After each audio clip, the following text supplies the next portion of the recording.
But I always wanted the little brown girl to know that we intentionally made this brand for them.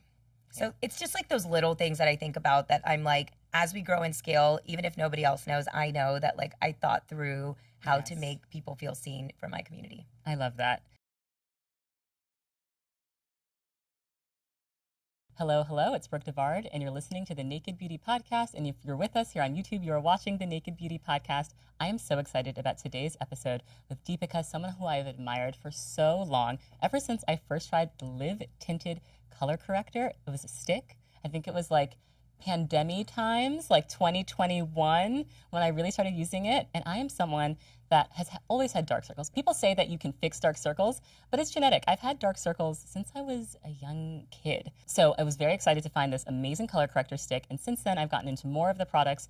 And Deepika's just built such an incredible business. I want to tell you more about her background before we get into today's interview. Deepica Mutyala is the founder and CEO of Live Tinted, a clean beauty brand focused on celebrating all complexions. Deepika gained her widespread recognition in 2015 when her YouTube video demonstrating a beauty hack for dark under eye circles went viral, amassing over 10 million views. She leveraged that momentum from that moment to create Live Tinted, a community celebrating inclusive beauty, and in 2019, Live Tinted launched its first product, the Huestick. Live Tinted has continued to flourish under Deepika's leadership, collaborating with brands like Barbie and Netflix, and receiving recognition from top publications including WWD and Allure. Live Tinted is now sold at Ulta Beauty exclusively, where it's the fastest growing prestige cosmetics brand. I'm so excited to have Deepika on the show. Deepika, welcome. I've been dying to be on the show. Thanks for having me. I've been dying to have you on the show. Your brand is so incredible. I feel like you're building such an incredible legacy. You've done incredible campaigns. You've built this amazing team, all of this incredible product. There's so much we're going to get into, but I want to... Let's do it. Here at Naked Beauty, we always start from the beginning. All right. You grew up in Texas? I grew up in Houston, Texas. Okay. Yeah. I just finished watching Hunting Wives. Did you watch that show? Absolutely. And they talked about Sugarland, which is where I grew up. I felt so seen. Oh my God, wait. So for people that don't know, Hunting Wives, it's really giving like MAGA. Absolutely. It's actually nightmarish. It's real. The amount of guns discussed in that is kind of terrifying. So Houston, Texas, one, I want to know, was it diverse? What was your experience like growing up? And did you feel beautiful growing up? Oh, wow. Such a loaded question I talk about in therapy every week. You know, it's interesting because I would say it is more diverse than the rest of Texas, but the cool kids were not diverse, right? So like in my school, the ones that were considered cool, the cheerleaders, the football players, and the people I wanted to be friends with all looked like what you would imagine in the magazines back then, blonde hair, blue eyes. And I wanted so deeply to fit in with them to the point where I dyed my hair. I got blonde streaks, blue contacts. And Deepika, no. Yeah, girl, I was that girl. Wait, did you have sisters? Did your mom, did anyone around you say, like, what is going on? Or, like, they just let you have your moment? I think they let me have my moment. And it was also, like, they were also trying to fit into an American world, right? As Indian immigrants coming here, they were almost like, okay, if that's what it takes for my Indian American daughter to, like, work here. And I think with my sister, we're very different. She's a doctor, married a doctor, has 2 grandkids. I'm single, work in beauty, no children. And so we're just different humans. So it was like we're close, but completely different humans. So like in school and in the magazines, I always felt like I had bigger dreams than Houston or Sugarland, Texas. And I never really thought to myself I was meant to do the status quo. But that said, back to your question about if I ever felt beautiful, no. That's the easiest way to say it, no. Did you have beauty role models growing up? Like, did you have people that you just thought like, wow, I really look to this person? Well, there wasn't anyone that looked like me exactly. So the only person that was on TV was like Tyra Banks with America's Next Top Model. And then I remember when Kim Kardashian started to become famous, I got NARS Turkish Delight because she was wearing it. And I was like, okay, we're not the same skin tone. But there was no one in that in between. Wow. Yeah, it didn't exist. Wow. Yeah, now I'm thinking to myself, I feel like we've talked about Asian American representation, but in terms of like South Asian representation, did we have anything in like the early 2000s? No, I remember Rachel Roy existed at the time, and I met her once at a New York bar, and I went up to her and told her, it was Minetta Tavern, I'll never forget, because she was the only person at the time doing anything interesting in that capacity. But that's it. Wow. Yeah, like if Priyanka Chopra hadn't popped over to the U.S. yet. Mindy, I didn't know she existed at that time. Now it's like so beautiful to see like how many South Asian people are killing it in the media, but no, it did not exist. The cool part is I never looked at it as defeating. I kind of told myself I would be the one to kind of change it. Yes, and create a space for that representation, which you've done so well with Live Tinted. Were there any culturally specific beauty practices that you learned from your family? So many. Eyeliner was the first beauty product ever used on me because we use it as a evil eye. And so when I was a baby, like I'm talking like a month old, they put it on you behind your ear as a way to get rid of the evil eye. So fab. So fab. And then my mom, because there was never blushes that worked on our skin tone, she would take a red lipstick and use it as her eyeshadow and her cheek, which kind of goes back to the original Huestick, which is a color corrector, but also works as an eye, cheek, and lip product. Yes. It all goes back to these like memories as a kid. Oh my gosh. And what about like hair treatments? Like do you do henna, hair oiling? I feel like there's so many like specific beauty practices that come from India that then get co-opted and like Americanized. And I'm like, this comes from like Ayurvedic tradition. I love that you know that. Coconut oil, my mom would always rub it in my head, and it was kind of like a bonding moment for the both of us.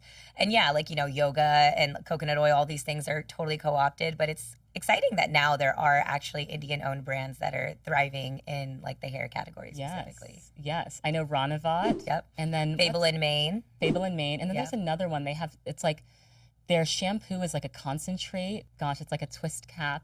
I have a few. There's Sahajan, there's Indawild, there's Shaw's and Keeks. Shaw's and Keeks, that's what I'm thinking of. Yeah. They're amazing, all of them. And they're all thriving. They're all in Sephora. Yeah, it's incredible. It's incredible. Let's talk about the stick that you created. What was the impetus for it? Like, what was going on? I said in my intro, like, dark circles are something that I've always had. I feel like people are always like, drink more water, get more sleep. And I know. Like, no. That's not the solution. It's not going to work. Unless you get I've never done fillers, but the only solution I've heard from people to actually get rid of it is like a derm coming in and doing physical things to your face. Yes, but even fillers don't address discoloration. True. If you have dark circles because of hollowing, then yes, fillers will work. True. But some people don't have hollowing and they just have like darker No, pigment. that's me. And I think you too, right? Yes, yeah. Yeah. So for me, it went back to that red lipstick viral video in 2015. Like I could not have imagined 10 million people around the world would have resonated with that. And that kind of showed me this is a global problem. And then 3 years later, when I was creating the Live Tinted community, because we started as just a community, not an actual product, similar, I think that's what you're totally doing now with Naked Beauty, right? But then I asked the community what was their biggest beauty concern, and they said dark circles and hyperpigmentation. And so 3 years ago, I had a viral video. 3 years later, people are still looking for a solution. I wanted to create a solution that was for the everyday girl, not the makeup artist world.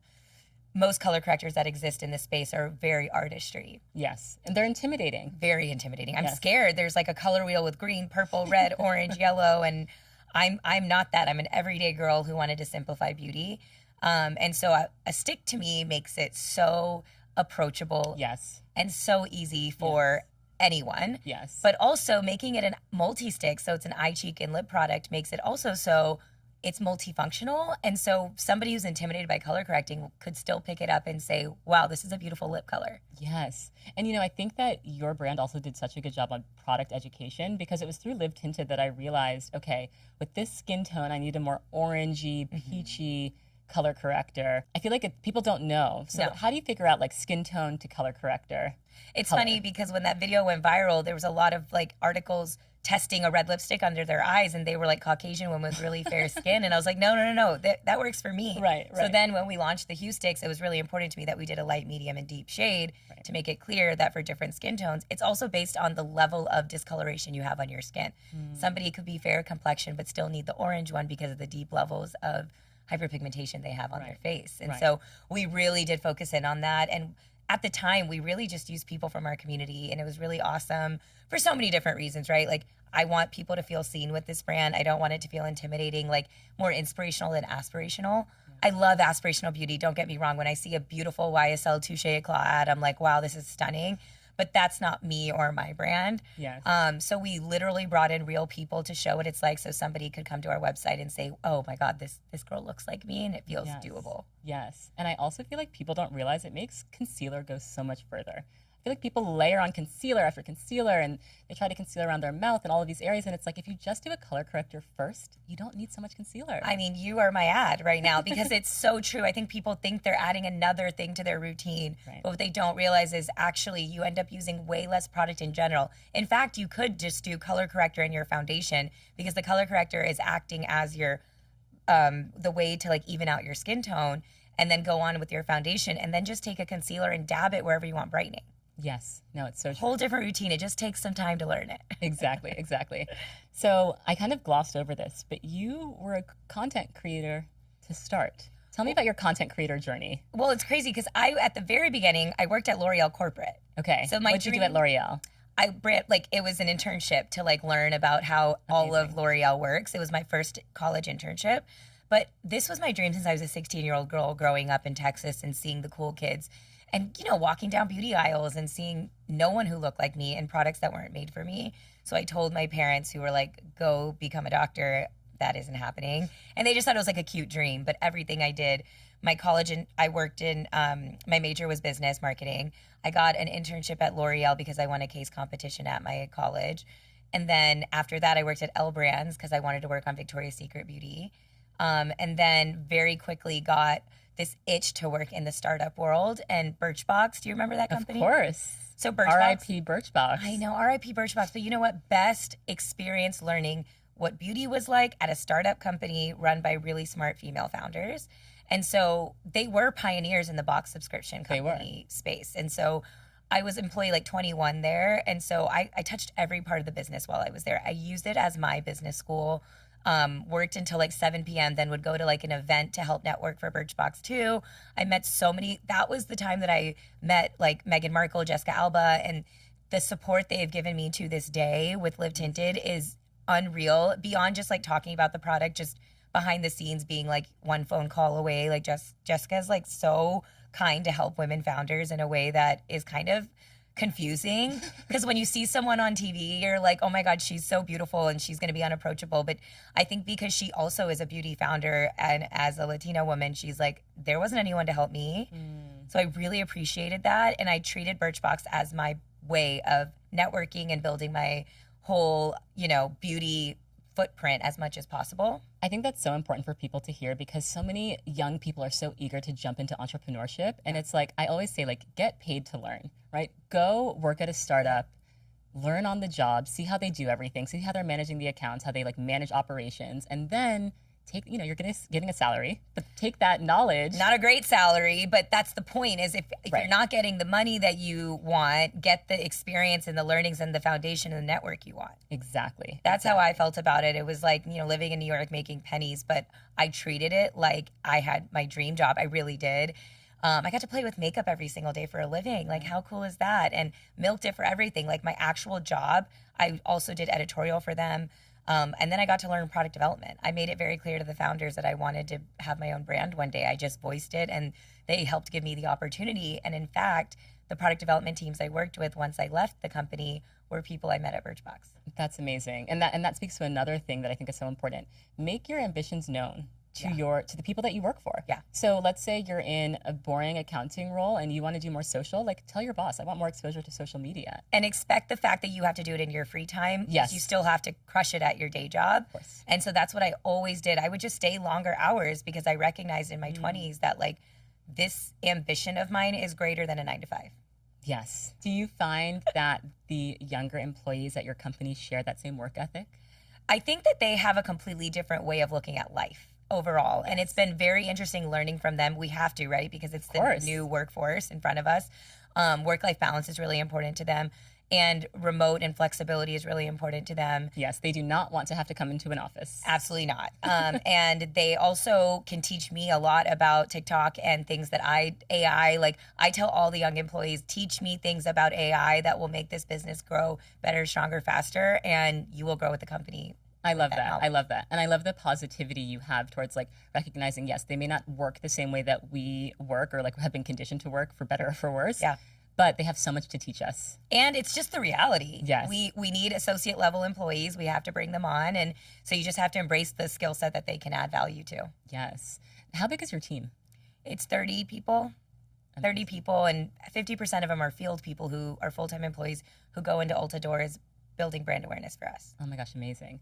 Now, you talked about your parents and telling your parents that you weren't going to be a doctor. And one of my favorite videos that you've ever done is showing your parents your product on shelves and how emotional and excited that they got. When did it really like click for them? Wow, our daughter's really building something special here.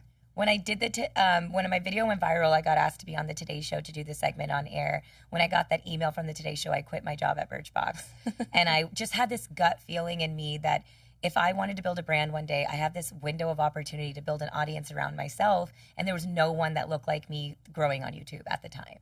And so it was kind of this moment where I realized, Deepika, you can always go have a plan B, but don't even think about a plan B and go for the plan A.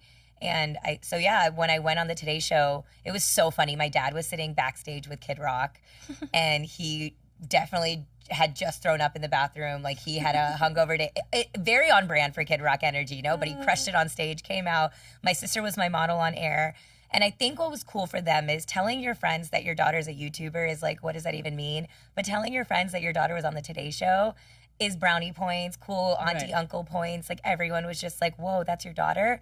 But I still think in that moment, it was like, what does that mean? How are you making income? How are you paying your bills? One thing that I always remember is when I had quit my job, I didn't actually tell my dad because I was so scared he'd be like, go to business school tomorrow. But he heard through the family grapevine, and I went home for the weekend right when I quit my job because I wanted a weekend of just like serenity before my life went to complete chaos because I had no idea what I was doing next. I made a YouTube video. Now what? My dad calls me into the study and he hands me a check, and it was $10,000. And he said, don't think of this as me giving my daughter money. Think of this as me investing in a person I believe in a business I believe in. Wow. I tore up the check because I'm stubborn, but I cried and I said to him, all I needed to know was that you believed in me, and now I feel like I can take on the world. Wow, that gave me chills hearing that story. Yeah, it's just so cool because, you know, my dad is very immigrant Indian dude who like is scared at perpetually and lives in major scarcity versus abundance. And that's something that I struggle with to this day and am working through in therapy to remove, because my dreams and aspirations I get from my mom, who's very much a dreamer. Think there's no ceiling, go bigger, faster, stronger. My dad has been the foundation for our family. And my mom's only able to dream bigger because he had that stable foundation. And that goes into my dating life, which we can talk about if it makes sense at any point. But the reality is that I still struggle to this day to the split of my brain of scarcity versus abundance. And what I realized in that moment was just that he believes in me when this guy who's the most scared that his daughters need to go get educated because education means respect in America, and he's telling me to go for it. I felt like invincible. Yes. And I think parents maybe don't even realize how much their belief and support can spur you on to do your dreams. Yes. All we want to do is make them proud. Yes. Knowing how much they did for me and my sister, like all I think about to this day is what else I can do to make them proud. Like when I get cool opportunities, like the Ambani family flew me to India to go to this insane event. Did you go to the wedding? I didn't go to the wedding. They had this whole huge thing where they brought Zendaya, Tom Holland. How much money do these people have? Billions. He's the 7th richest person in the world. I mean, it's crazy. They flew us out there, everything. It was crazy. They basically created like the Met Museum of India. And so they wanted to bring a bunch of people out there to promote it. It was so fab. But like those moments is bragging rights for them. Like I've been in the New York Times and Forbes and all these crazy things, but being in the Hindustani Times, that was cool. Yes. And I think another fun story from my dad is he went to his village, Kakinada in India, and he went to the bank, and the lady, he forgot his ID, and she was like, you don't need it. I know exactly who you are. Wow. That's cool moments, you know? Because of you. They follow me. Wow. They like wrote a letter to give to me and stuff like that. So it's just, it hits different when you get like love from like the motherland. Yeah. For them especially. But at the time they were supporting me, but I think my mom was a little bit like, get it out of your system in your 20s. I know you're stubborn, so you're gonna go do this. Get it out of your system now. Go move to New York, make no money, and see what you can do. Now I just walk home and they're reading magazines of me and watching my old YouTube videos, and they're just so proud. And like you said, that memory of them going into store, they just couldn't believe that my face was at one of the biggest beauty retailers in the world. Yes. And let's talk about the Ulta Beauty of it all, because I feel like Ulta Beauty, one, I'm so impressed. I have always started my beauty retail journey as a Sephora girl. Yep. But then I've just been going to Ulta Beauty, and I'm like, I feel like every month it gets better. Like, they're really killing it. So they have new leadership in place, and you can tell the difference of what's happening because of it. There's a lot of really bold moves happening with Keisha Steelman, their new CEO. And to be totally honest, I couldn't be more proud to be an Ulta Beauty partner. Yes. I mean that like you and Beyonce. Me and Beyonce, H-Town girlies, Ulta Beauty founders, you know. Were you at the Sacred event? I was. I can't believe I have a photo next to her. It was a little bit like, you're an angel and I'm in this room and you're talking to me. And I told her that day I had launched my own product and she was like, and you're here? And I was like, do you know who you are? Yeah, exactly. The same thing happened with Bobbi Brown. The day we launched the Huestick color corrector, I was in New York doing press and Bobbi asked to meet with me. So I went to Jersey and met with her and she was like, so what's going on? I was like, I actually launched my first product today. And she was like, today? And I was like, yeah. And she's like, what are you doing here? I'm like, do you know who you are? What better memory and moment for me than to be with my beauty icon, meeting you, get advice from you. She promoted it on her Facebook Live. And then I asked her if she would be an investor. I know, she's an investor for you. And she was like, no one's ever asked me that. And I was like, well, this is me asking. And I was the first check she's ever given anyone. And amazing. The best part about Bobbi is more than like tactical advice. It's more about emotional advice about building. I'll be like, I feel like I'm not growing fast enough. And her response will just be the word chill. No, but you need that perspective sometimes from someone who's done it. Totally. From someone who's done it. Yeah, absolutely. We all need those like people in friend circle, whether it's a friend circle or a community online or a mom, whoever it is that can be that for you to just get you through the days because building is so hard. Yes. I do want to talk about, so you launched in 2019, right before the pandemic, and then 2020 we had this huge racial reckoning and there was so much support for BIPOC-owned beauty brands. There was a lot of media attention, a lot of dollars. Do you feel like your company has felt the impacts of that support going away? Yes. I mean, it's insane, right? It's crazy, the night and day difference. So night and day. I feel like people listening at home don't really realize, if you're in the industry, the difference is stark. It's gone. It's gone. It's back. They don't care. They don't care. I feel like I'm back in 2015 when I was hustling in rooms to be with every Gwyneth Paltrow of the world because I knew that their influence and relevance mattered. And then when 2020 happened, I finally felt like I could breathe. Like, we got the moment we all deserved. Mm-hmm. That's when the Barbie was made after me. That's when Time Magazine named me a next generation leader. And these moments that really helped amplify the brand existed. That's when we did the Netflix partnership. Enter 2020, honestly starting 2022, but really 2023 to now, it's back to square one.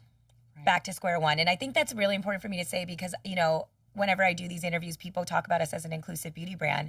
Sometimes, and what I'm working towards is kind of changing the narrative and focusing more on the fact that we're a complexion first brand. And you're for everyone. Because of that. Yeah. And I think sometimes when you use the word inclusive, people think it's just for brown and black women. Mm-hmm. And for me, it's, no, actually, we're finally inclusive of. Yes. Not only for. Exactly. And it's critical that people understand that because, I know Live Tinted will be a mainstream legacy brand. And the only way we can get there is the support of Jessica from Kansas City. Absolutely. You know, like, and it's very cool for me to see that. Like, how cool is it that a South Asian girl started a brand that you see people pulling out a Rhode lip gloss and a Live Tinted complexion stick? Absolutely. That's the dream. And I think for me, I just want it to be one day people have no idea who I am, who started the brand. They just pick up the product and they're just like, this is an incredible product. Yes. And I mean, that's already happening, by the way. You have to know that most of the people that are, well, not most, but a lot of the people that are buying Live Tinted, you know, don't know who you are. And I have to credit Ulta Beauty for that. Like, it's so cool. We are on shelves next to Charlotte Tilbury, NARS, with the same shelf space as them because they really are incubating us and getting behind us in a big way. And now we sell our skin tint every and it's now 2 minutes. We used to say 3 minutes. So I can't wait till it's 1 minute and then 30 seconds. It just feels really good. Wow. What are your favorite products that you've developed? And then what are your top sellers? I curated this bag of stuff because I thought about in my head, what would Brooke want to pull out of her bag? And the chicness of it all and your aesthetic. It's like talk about aspirational. This woman. So this product is the Huestick Complexion Stick and it just launched. After we launched the Huestick color correctors, I always dreamt and thought, please hold, touch, open, close. Yes. Ooh, is this a little magnet? Yeah, it is. Wait, how much does this retail for? It retails for $38. The Westman Atelier one's $68. I was literally going to say, this is giving me Westman Atelier packaging. This is made in Italy, not at the same place as Westman. It's a completely different formula, just to be clear.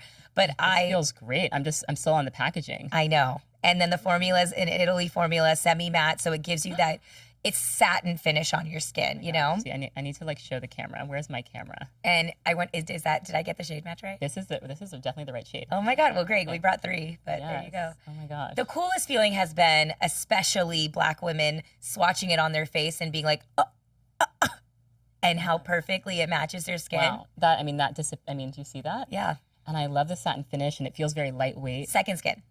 Gorge. Packed with skincare. Gorge. So I'm really proud of it because it's, first of all, the most expensive product we've ever created. So I think it's giving us more of that prestige kind of mindset. But actually, well, we can leave it there. Yeah, let's leave it here. A little display. Sephora, when we had retail meetings, I had them with both Ulta and Sephora in the beginning.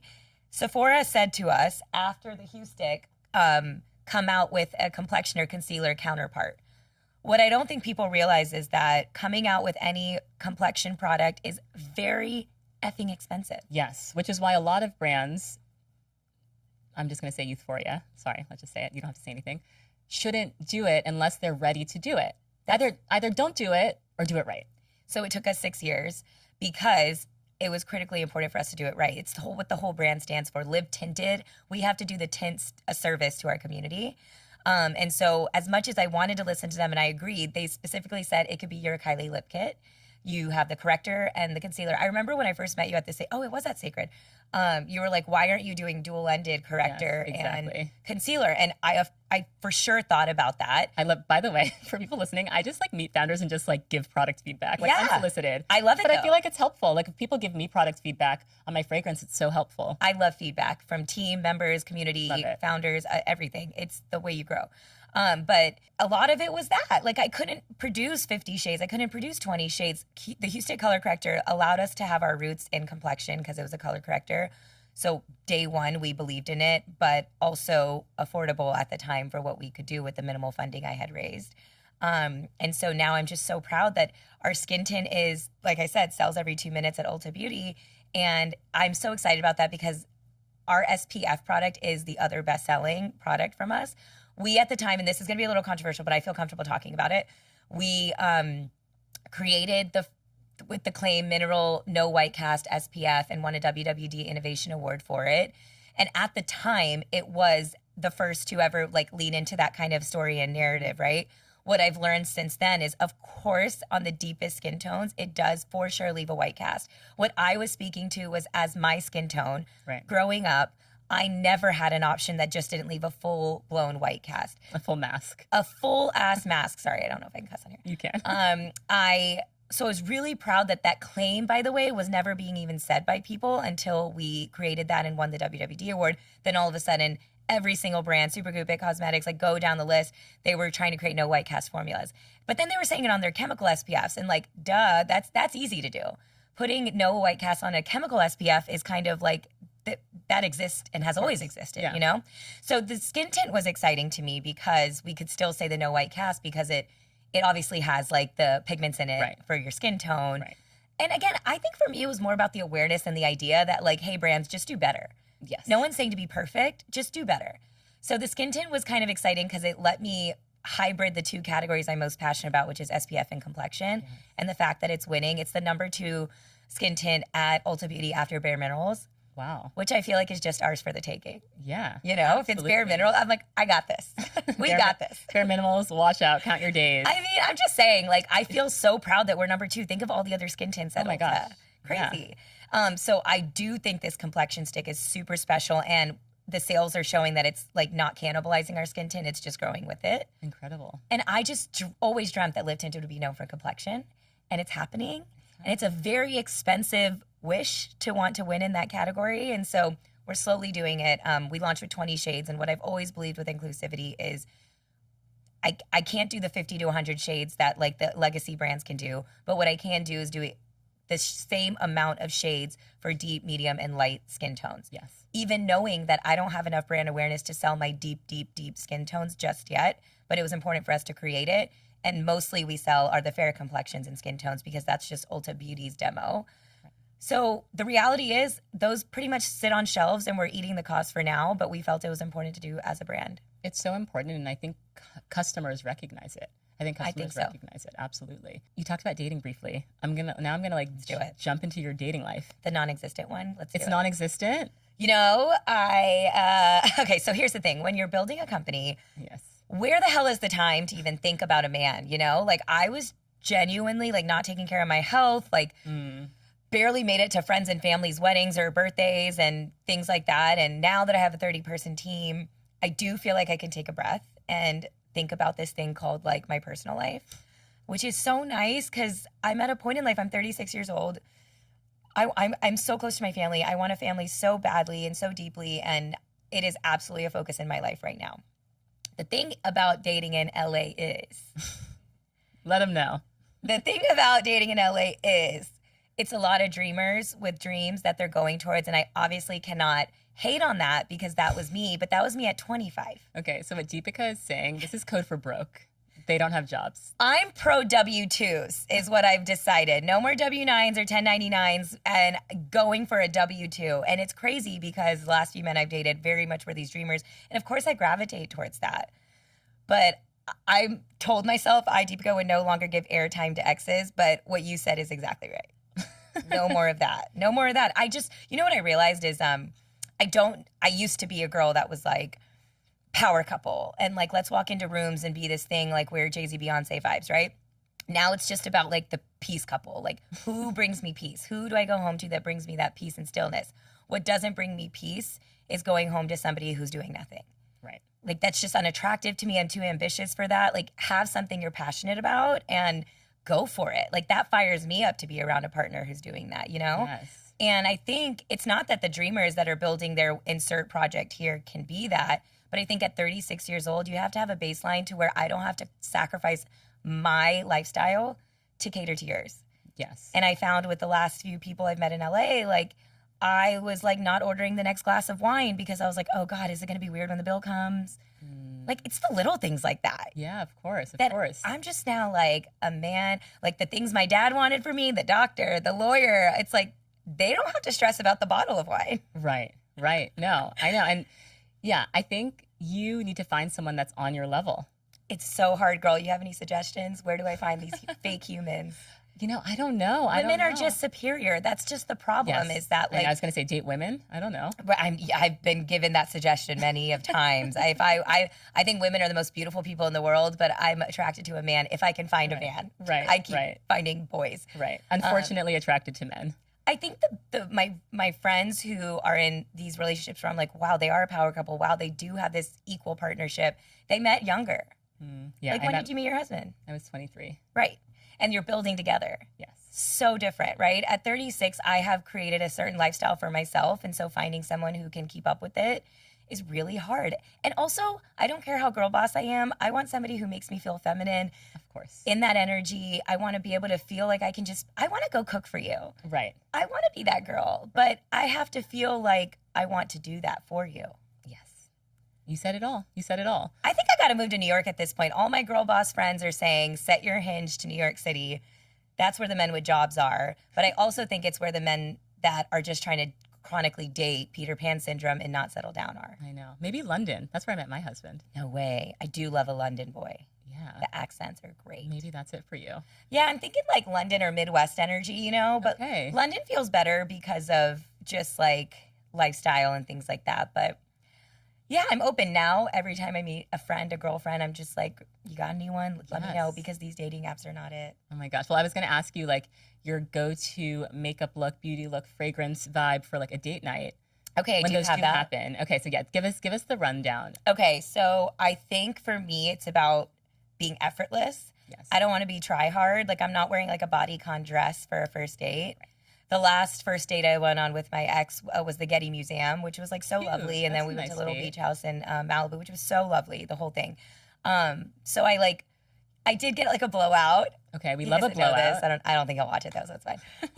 I did get a blowout to feel good, you know? And I did my I'm really good at a 5-minute face. Okay. I know. Take us through the 5-minute face. It's super easy. Our skin tint, mascara, our brow setting gel, blush, glossy lip.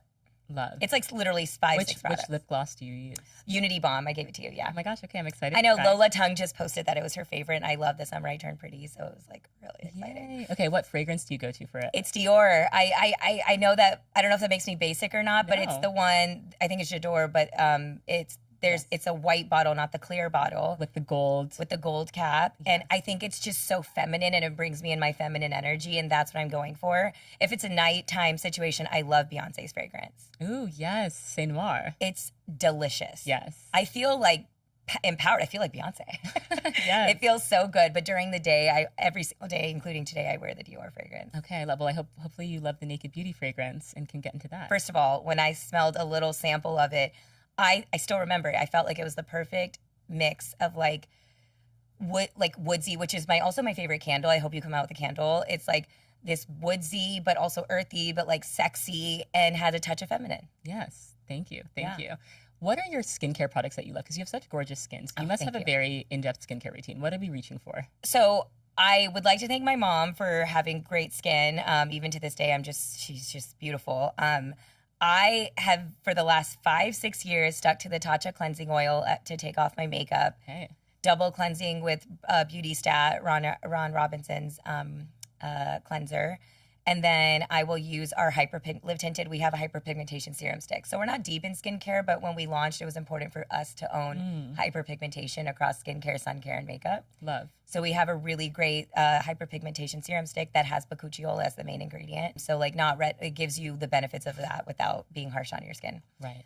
And then we have an eye cream, so I use our eye cream. And then I'm a Tatcha girl. I love the dewy cream. I like their thicker one. I know they came out with a thinner one recently, but I like the thicker one. Yeah. Do you find that your skin is more dry? Yes. Okay, yeah. I love a thick cream. I can't do like a thin, watery. That's never for me. Not my vibe. I also love Dew's Instant Angel? Instant Angel. Yes. Because it's lighter weight but gives the dewy. Yes. They figured that out. You know what you would also love if you haven't tried it? The Sophie Pavitt Omega Rich like face cream. It's like, this texture is unreal. Okay, yeah, I've heard, and I love their branding, but I haven't tried it. Yes. So how much do you have to think about like branding? I know you just did a big campaign, packaging, event design, influencer marketing, product development, like running this whole thing. You're probably, and for listeners, when I came in, Deepika was on a call handling business. She was like, Brooke, I'll be right up. And she was like, this, that. I won't reveal the context of your call. Yeah. You're doing a lot. How do you figure out your focus? Well, I do think I've let content creation slip because to me, the priority is Live Tinted. Like, I want this brand to outlive me. And content creation definitely pays the bills because, again, like, I don't pay myself. I'm not the highest paid employee at Live Tinted at all because you want to hire the best talent, and that requires dollars. And I do have content creation on the side to like supplement it. But I wake up every year thinking the content creation checks will stop coming in because every year my focus is more and more on Live Tinted. But I know I'm building equity and I believe in its future and all the things. Balancing it all is really tough, but that's what a great team comes into play. And so now we luckily have like VP levels or above in every department. And so I meet with them. They know my vision for things. But going back to like the beginning of Live Tinted, like I was very intentional in picking every aspect of the brand. Like the marigold color is our brand color because I felt like marigold was, of course, a joyous flower and a color, but it's also celebrated in so many different cultures. We use it in Indian weddings. Mexicans use it in so many different celebrations. And I loved that cross-cultural connection that a color can bring people. I also felt like no beauty brand was doing warm tones at the time. At the time, Glossier Pink, Millennial Pink was such a vibe in a moment. And I felt like they were the cool girl brand. And I wanted to be the warm brand, the one that was more welcoming and soft. Yes. So that was really important to me with the marigold, but then also copper details all over the brand, not gold, not silver, but the in-between metal, because I always felt like I was in between shades, in between the beauty world, in between in life, in every capacity. So we picked copper. And rose gold is also there, but that to me felt trendy, and copper is timeless. Yes. Also celebrated in so many different cultures. And then for this product, we brought in brown because our customer base is growing, which is so exciting. But I always wanted the little brown girl to know that we intentionally made this brand for them. So it's just like those little things that I think about that I'm like, as we grow in scale, even if nobody else knows, I know that like I thought through how to make people feel seen from my community. I love that. And you mentioned Indian weddings briefly, and you have to know one of my bucket list items in life is to attend an Indian wedding. Find me that man, girl. We got this. My sister's Yes. was 1,000 people. Yes. Can you like get into like the fanfare of it all? Because Yeah. it's like multiple days and outfits, and like I've just seen incredible things, and I really want to go to see it myself. It is a week long. A week long. My sister's was a week long. The main day, of course, is like the last 2 days, but it's a week long. And some of the stuff start at the home. The whole everyone flies in. And honestly, it's so beautiful. Yes. It's so beautiful and vibrant. And Indian culture is just so stunning. It's definitely a dream and goal of mine that Live Tinted is in India, and it will one day. I just think that the beauty of the traditions are just one of one. I love it so much. Quite frankly, after my sister's, though, I said I was going to elope. She had an 1,000-person wedding. I'm not exaggerating. 990 something was the guest list, and they all showed up. But everyone is auntie or uncle. You don't know their first names. Yeah. My mom does, but like to me, I'm like, hi auntie, hi uncle. I envision mine to be not that. Like I want it to be, if I have one, intimate and beautiful, but still all the celebrations of the Indian wedding. There's got to be an elephant. Yeah. There's got to be a horse. Amazing. And there's got to be all the vibrant, stunning Indian designers make the most beautiful outfits. The most fun you're going to have is picking out like a Sabyasachi outfit. Yes. You're going to die with getting one of those, and you're going to look amazing in it.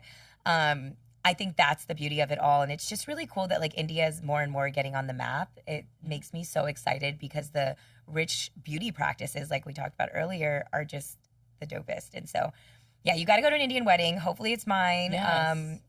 Let's just make it happen. And I love that you said you're going to do that kind of like in between the like traditional and your version. That's like the copper, you know? You're always in that in between. You're always because also like I don't know who I'm going to marry. The last few guys I dated were an Indian. I don't care what he ends up being, but in my mind it's all about bringing cultures together. I think it's beautiful. Yes. Now, how do you relax?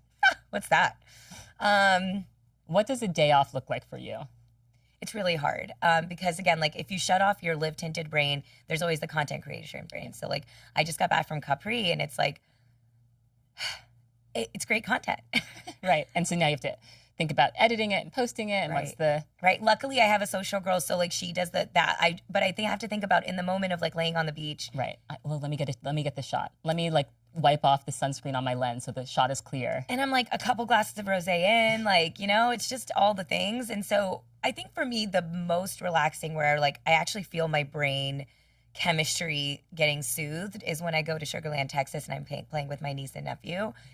Because when I'm still in these fabulous Paris or Turkey and Istanbul, all these places I went this summer, I am thinking about like, okay, I'm wearing a chic outfit. I need to get the content for it. Yeah. But when I'm home, I am in like a big muumuu, we call nighties, hair in a bun, no makeup, playing with my niece and nephew. And my mom's making Indian food, and I am so 100% myself.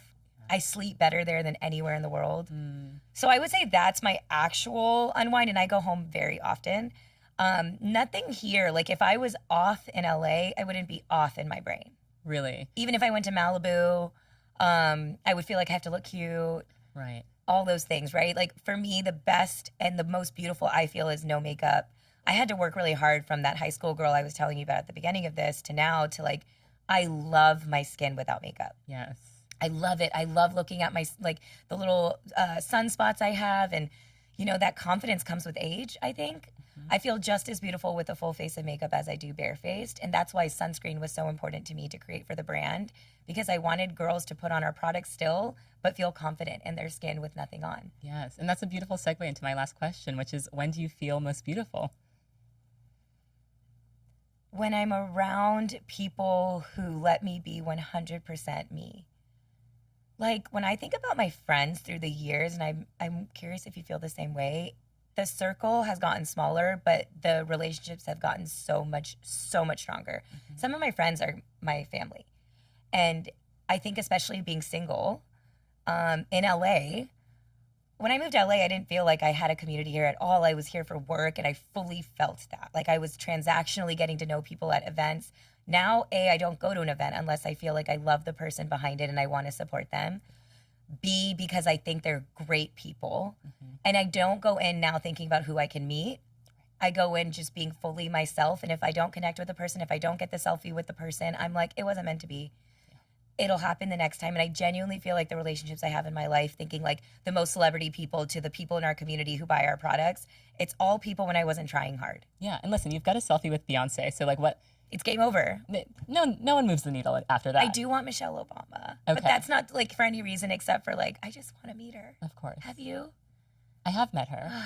Yes. Just when people say who you want to have dinner with, it would be her. I know. Just want to pick her brain. And now she's got a podcast. I know. I'm like, goal. We need to go on that podcast. Yes. Well, Deepika, this was so lovely. I just absolutely love your brand story, your personal story, and let's get you a man. Thank you. I was hoping that's how you would end this. We need the viewers to know. Core takeaway. No dating apps on my phone. So your audience is that dating app. Yes. Slide into her DMs if you have a good candidate, a cousin, a brother, a man in your life. It's only women in my DMs, obviously, because of makeup. So yeah, let's change that. Yes. Amazing. Thank you for having me. Thank you so much.